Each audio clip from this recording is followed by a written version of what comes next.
മുനമ്പം ഭൂസംരക്ഷണ സമിതിയുടെ സമരം അല്പസമയത്തിനകം അവസാനിക്കും. 414 ദിവസമായി തുടരുന്ന സമരമാണ് അവസാനിപ്പിക്കുന്നത്.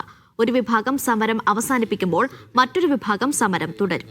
എല്ലാവർക്കും നന്ദി പറയുന്നതോടൊപ്പം ഞങ്ങളുടെ കൂടെ ഇനി മുന്നോട്ട് പോകാനുള്ള യാത്രയിൽ ആയിരിക്കണമെന്നും അതിന് പ്രത്യേകമായിട്ട് ഒക്ടോബർ 10-ാം തീയതി കഴിഞ്ഞ മാസം ഹൈക്കോടതിയിൽ നിന്ന് ഡിവിഷൻ ബെഞ്ചിൽ നിന്ന് വന്ന വിധി പ്രത്യേകമായിട്ട് നിർമ്മാധിക ജഡ്ജിന്റെ ആ വിധിയിലൂടെ 120 ആര്യ വിനോദ് വിവരങ്ങൾ നൽകാനായി ചേരുന്നുണ്ട്.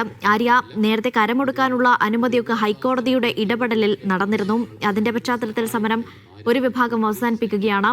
ഒരു വിഭാഗം വീണ്ടും സമരം തുടരാനുള്ള കാരണം എന്താണ്? ഒപ്പം തന്നെ സമാപന സമ്മേളനം എങ്ങനെയാണ് പുരോഗമിക്കുന്നത്? തീർച്ചയായിട്ടും അനീഷ, ഇപ്പോൾ സമരം അവസാനിപ്പിക്കാനുള്ള തീരുമാനത്തിലായിരുന്നു. ഹൈക്കോടതി ഇടപെടലിൽ സമരം അവസാനിപ്പിക്കാനുള്ള തീരുമാനം എടുത്തുകൊണ്ടായിരുന്നു ഉണ്ടായിരുന്നത്.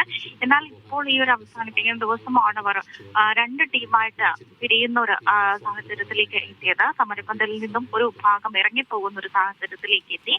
അവർ പൂർണ്ണമായും സർക്കാരിനെ വിശ്വസിക്കുന്നു എന്നുള്ളതാണ് ഇപ്പോൾ സമരം അവസാനിപ്പിക്കുന്ന ആ ഒരു വിഭാഗം പറയുന്നത്. സംസ്ഥാന സർക്കാരിനെ വിശ്വസിച്ചുകൊണ്ട് മുന്നോട്ട് പോകുന്നു, നമ്മുടെ ആവശ്യങ്ങൾ എന്ത് തന്നെയായാലും നടപ്പാക്കി തരും എന്നുള്ളതിൽ വിശ്വസിക്കുന്നു എന്നുള്ളതാണ് ഇപ്പോൾ സമരം അവസാനിപ്പിക്കുന്ന വിഭാഗം പറയുന്നത്. എന്നാൽ മറ്റൊരു വിഭാഗം സമരം തുടരുന്ന ഒരു സാഹചര്യമാണ് ഇപ്പോൾ ഉള്ളത്.